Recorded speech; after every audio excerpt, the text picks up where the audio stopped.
बिस्मिल्लाहिर्रहमानिर्रहीम। Dear students, अस्सलामु अलैकुम। बिस्मिल्लाह फ़िज़िक्स यूट्यूब चैनल में आप लोगों को खुशामदीद। लेक्चर नंबर 9 के साथ मैं हूं अब्दुर्रहमान। गाज़ीज़ लॉ की हम एप्लीकेशंस पढ़ रहे थे।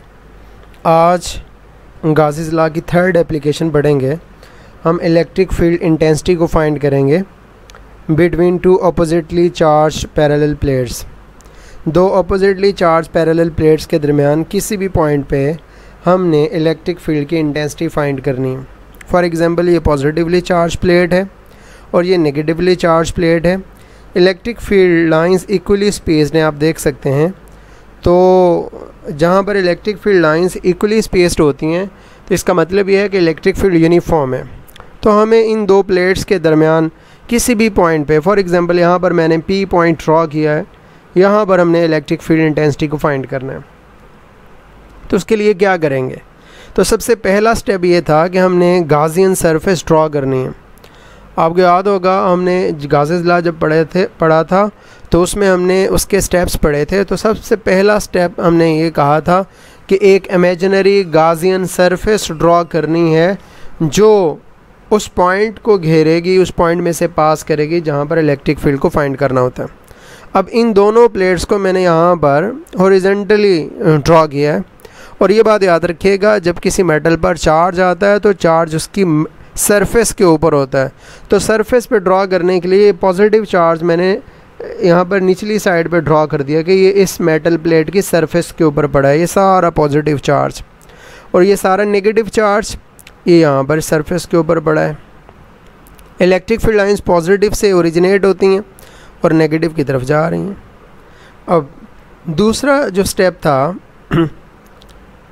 पहला स्टेप हमने कहा था कि गाज़ियन सरफेस ड्रॉ करनी है।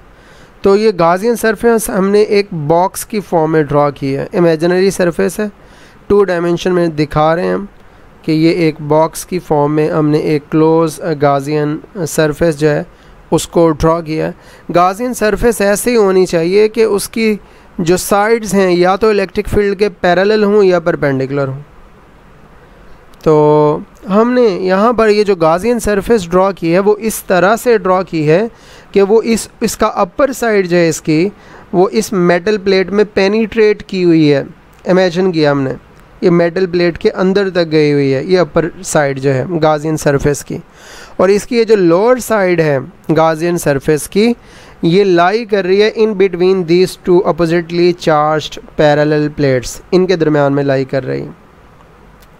अच्छा, अब गाज़ियन सरफेस भी ड्रॉ हो गई। तो उसके बाद हमने तीसरा स्टेप भी ये पढ़ा था कि हमने ये फाइंड करना है कि गाज़ियन सरफेस में चार्ज कितना इनक्लोज्ड है, बंद है।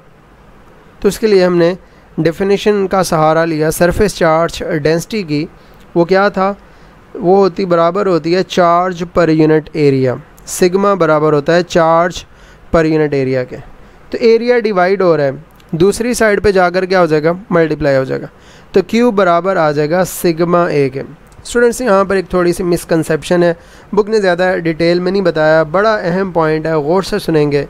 बुक ने तो कह दिया कि जी ये A area of each plate है, सिग्मा सरफेस चार्ज डेंसिटी है, Q जो है वो चार्ज है जो इनक्लोज है गाज़ियन सरफेस। अच्छा, Q बुक ने जस्ट ये कह दिया ये चार्ज है। अब Q वो चार्ज है जो गाज़ियन सरफेस ने बंद किया, इनक्लोज किया। यानी ये आप कह लें ये इतने बॉक्स के अंदर ये जो चार्जेस आए हैं, इन चार्जेस को हम Q कह रहे हैं। अच्छा, उसके साथ sigma surface charge density, A area. अब A area of the plate book ने लिखा है, टेक्स्ट बुक ने। लेकिन याद रखिएगा, जब भी गाज़ीज़ लॉ अप्लाई करते हैं तो A वो एरिया लेते हैं जो गाज़ियन सरफेस का है। तो यहाँ पर फिर क्या बुक ने गलत लिख दिया या बुक का लिखा हुआ आगे जो है उसमें, तो ये ज़रा गौर से सुने कि A एरिया है, चूँकि आगे चल के ये एरिया कैंसिल हो जाना है तो इसलिए कोई फ़र्क नहीं पड़ता। लेकिन कंसेप्ट वाइज अगर आप जहन में रखेंगे तो ये A area of the plate नहीं है, यहाँ पर ये A area of the Gaussian surface है और सिग्मा सरफेस चार्ज डेंसिटी है। अच्छा, एक और बात भी जहन में रखेंगे, अगर बिलफर्ज आप जो है वो पूरी प्लेट की बात करते हैं तो पूरी प्लेट में चार्ज भी ज़्यादा होगा, उसका एरिया भी ज़्यादा होगा, रेशो सेम रहेगी सिग्मा। अगर आप गाज़ियन सरफेस की बात करते हैं तो गाज़ियन सरफेस में जो चार्ज आएगा वो भी कम होगा और उसका एरिया भी कम, तो रेशो क्या रहेगी? सेम। सरफेस चार्ज डेंसिटी जो है वो सेम रहेगी, चाहे वो गाज़ियन सरफेस के लिहाज से लें चाहे पूरी प्लेट के एतबार से। जिस तरह पानी की एक टैंकी है, उसमें पानी की जो डेंसिटी है फ़र्ज़ करें 1000 है किलोग्राम पर मीटर क्यूब, और पानी का एक मालिक्यूल जो है उसकी डेंसिटी भी इतनी आएगी, या एक ड्रॉपलेट जो है उसकी डेंसिटी भी इतनी आएगी। वजह, टैंकी में पानी ज़्यादा था, मैस ज़्यादा था, उसका वॉल्यूम भी ज़्यादा, नोमिनेटर भी ज़्यादा, डिनोमिनेटर भी ज़्यादा, ये सिंपल डेंसिटी की बात कर रहा हूँ। और एक ड्रॉपलेट का मैस भी कम, उसका वॉल्यूम भी कम, तो इसलिए रेशो सेम रहेगी। तो यहाँ पर मैं ये बताना चाह रहा हूँ कि ये सरफेस चार्ज डेंसिटी पूरी प्लेट के लिए भी सेम रहेगी, गाज़ियन सरफेस के अंदर सरफेस चार्ज डेंसिटी की जो वैल्यू है वो भी सेम रहेगी, तो सिग्मा सेम है। तो खैर ये क्यू वो चार्ज आ गया जो गाज़ियन सरफेस ने घेरा हुआ, यानी यहाँ से लेकर यहाँ तक ये गाज़ियन सरफेस है, इसने जो चार्ज घेरा हुआ उसको हम क्यू कह रहे हैं, क्योंकि गासेस लॉ अप्लाई गाज़ियन सरफेस पे होता है। आप लोग लिखेंगे बुक के लिहाज से ही, यहाँ पर कंसेप्ट के लिहाज से मैंने थोड़ा आपको एक्सप्लेन कर दिया। अच्छा, इसके साथ है मैंने यहाँ पर इस जो है पॉइंट पे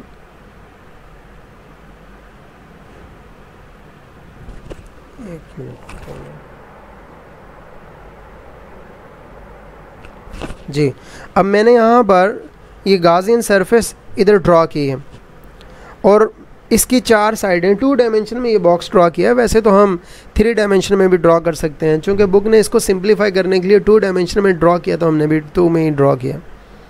अब गाज़ियन सरफेस की ये फर्स्ट साइड है और ये वाली सेकंड साइड है और ये वाली थर्ड साइड है और ये वाली फोर्थ साइड है।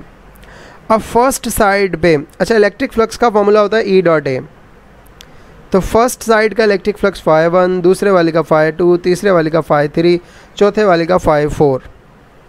∅1 इस E.A को एक्सपेंड किया तो EA cos 0 क्यों लिखा? क्योंकि इस यहाँ पर देखें इलेक्ट्रिक फील्ड डाउनवर्ड है, तो यहाँ पर इलेक्ट्रिक फील्ड तो डाउनवर्ड है, वेक्टर एरिया भी इस साइड का जो वेक्टर एरिया है वो भी डाउनवर्ड है, क्योंकि वेक्टर एरिया हमेशा सरफेस के परपेंडिकुलर होता है आउटवर्ड। तो ये ए और ई पैरेलल हैं, एंगल 0 बनेगा, इसलिए हमने 0 पुट कर दिया। इस जगह पर वेक्टर एरिया इस तरफ है ये, और इलेक्ट्रिक फील्ड लाइंस ऊपर से नीचे की तरफ आ रही हैं डाउनवर्ड। एंगल कितना बना? 90, तो हमने ∅2 की जगह पर लिखा EA cos 90।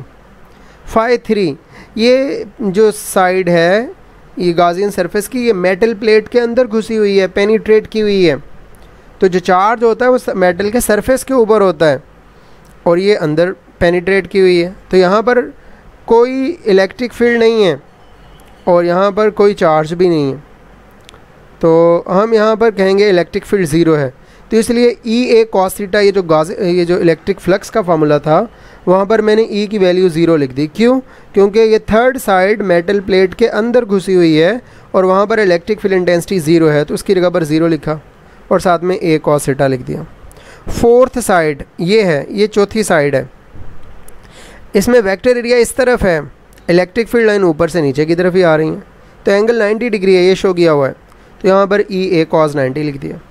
अब cos 0 डिग्री पे 1 होता है, वो मैंने यहाँ पे लिखा, और cos 90 डिग्री पे 0 होता है, वो लिखा। अब ये सारी वैल्यूज़ यहाँ पर हमने पुट की, तो ये हमारे पास आ गया। cos 0 पे 1 लिखा, तो 1 EA से मल्टीप्लाई करेंगे तो EA ही वापस आ जाएगा। cos 90 की जगह पर 0 लिख दिया, इस 0 ने इन सब को मल्टीप्लाई करके 0 कर दिया, और इस cos 90 की जगह पर भी 0 लिख दिया। 0 इसको मल्टीप्लाई करके भी 0 कर रहा है, ये वाला 0 इसको मल्टीप्लाई करके भी 0 कर रहा है, यहाँ पर जस्ट EA बच गया, तो इलेक्ट्रिक फ्लक्स हमारे पास आ गया EA। उसके बाद हमने यहाँ पर गासेस लॉ अप्लाई किया। गासेस लॉ क्या था? ∅E बराबर है Q/ε0 या 1/ε0 मल्टीप्लाइड बाय Q, ऐसे भी लिखते हैं। Q की वैल्यू हम ऊपर फाइंड करके आए हैं, वो सिग्मा A के बराबर है, तो इस Q की जगह पर सिग्मा A लिख दिया। अब एक इलेक्ट्रिक फ्लक्स हमने जनरल फार्मूले से फाइंड किया और एक गासेस लॉ से फाइंड किया, इन दोनों को कंपेयर करें। इक्वेशन 2 की लेफ़्ट साइड भी फाई ई है, इक्वेशन 4 की लेफ़्ट साइड भी फाई ई है, लेफ़्ट साइड बराबर है तो राइट भी बराबर होगी। तो हमने लिखा right side comparing equation 2 and 4।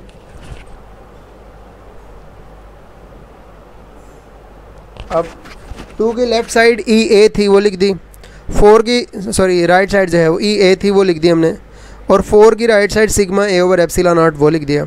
ए से ए कट गया, ई बराबर आ गया सिग्मा ओवर एप्सिलॉन नॉट। ये तो हमारे पास आ गया इलेक्ट्रिक फील्ड इंटेंसिटी की मैग्नीट्यूड पी पॉइंट पे। अब यहाँ पर मैंने एक हिंट दिया है, आपने यूनिट वेक्टर पढ़ा था, वो बराबर होता है vector divided by its magnitude. ये ए डिवाइड हो रहा है, उधर जाकर यूनिट वेक्टर से मल्टीप्लाई हो जाएगा, तो ए वेक्टर बराबर है its magnitude multiplied by unit vector. इसी तरह E vector electric field vector वो बराबर होगा इलेक्ट्रिक फील्ड की मैग्नीट्यूड मल्टीप्लाइड बाय उसका यूनिट वेक्टर। ज़रूरी नहीं है यूनिट वेक्टर ई की फॉर्म में ही हो, वो आई की फॉर्म में भी हो सकता है, जे की फॉर्म में भी हो सकता है, के की फॉर्म में भी हो सकता है, आर एन की फॉर्म में भी हो सकता है। तो यहाँ पे हमने आर यूनिट वेक्टर लिखा। जिस तरह ए वेक्टर, इसमें दो चीज़ें थी, मैग्नीट्यूड डायरेक्शन, इसी तरह ई वेक्टर में दो चीज़ें, ई की मैग्नीट्यूड और आर यूनिट वेक्टर उसकी डायरेक्शन। अब इस ई को वैसे ही लिखा, इस इक्वालिटी को वैसे ही शो किया, इस ई की जगह पर ये वैल्यू लिख दी सिग्मा और एप्सिलॉन नॉट, और ये आर यूनिट वेक्टर वैसे ही लिखा। R unit vector E vector की डायरेक्शन बता रहा है, और ई वेक्टर की डायरेक्शन है किस तरफ, ये पॉजिटिव प्लेट से किस तरफ है, नेगेटिव प्लेट की तरफ है। ये हमने यहाँ पर लिखा कि here R unit vector represent the direction of electric field E which is directed from positive to negative plate. आप देख भी सकते हैं, ये देखें इलेक्ट्रिक फील्ड की डायरेक्शन पॉजिटिव से नेगेटिव प्लेट की तरफ है। तो स्टूडेंट्स आज के लिए इतना ही काफ़ी है। अगर जो है वो आपको समझ ना आए, कोई क्वेश्चन हो तो मुझे व्हाट्सएप करेंगे, इंशाल्लाह मैं कोशिश करूँगा कि जो है वो आपको ज़रूर रिप्लाई करूँ, आंसर दूँ। तो बाकी फिर इंशाल्लाह कल नेक्स्ट लेक्चर में पढ़ेंगे। अहम टॉपिक था, ये लॉन्ग क्वेश्चन बनता रहता है। कैसे लॉन्ग क्वेश्चन बनता है, वो कहता है state Gauss's law and find electric field intensity between two oppositely charged parallel plates. तो इस तरह ये गॉसेस लॉ के साथ जो है लॉन्ग क्वेश्चन 5 नंबर का बन के आ जाता है। तो इसको देख लीजिएगा, बुक को रीड कीजिएगा, और अगर कोई इस चीज़ नहीं समझ आए तो वो ज़रूर पूछेंगे। और यहाँ पर ये देखें पॉइंट पी, कहीं पे भी आप सिलेक्ट करें, एक पॉइंट मेरे जहन में आ गया, ये पॉइंट पी यहाँ पर ले लें, यहाँ पे ले लें, यहाँ पे ले लें, यहाँ पे ले लें, जहाँ पे मर्जी ले लें, इलेक्ट्रिक फील्ड की वैल्यू सेम रहेगी, क्योंकि बिटवीन द प्लेट्स जो है वो इलेक्ट्रिक फील्ड यूनिफॉर्म है। इसकी वैल्यू जो एक दफ़ा आ गई वही रहेगी। और मैग्नीट्यूड का फार्मूला हमने लिखा है सिग्मा ओवर एप्सिलॉन नॉट, तो मैग्नीट्यूड जो है वो इसकी सेम रहती है, सिग्मा पे डिपेंड करती है और एप्सिलॉन नॉट पे डिपेंड करती है। हाँ, सम टाइम ऐसा होता है कि वो पूछ लेता है MCQ में कि इलेक्ट्रिक फील्ड फाइंड करें, और उसमें डिस्टेंस को चेंज करके बताता है। तो ये डिस्टेंस के चेंज होने वाला फार्मूला अगले टॉपिक्स में आ रहा है, तो वो मैं साथ में जब पढ़ाऊँगा तो इस फार्मूले का कंपैरिजन भी करवा दूँगा, और साथ में रेलेवेंट MCQs भी इंशाल्लाह करवाऊँगा। तो अल्लाह हाफ़िज़, आज के लिए इतना ही काफ़ी है।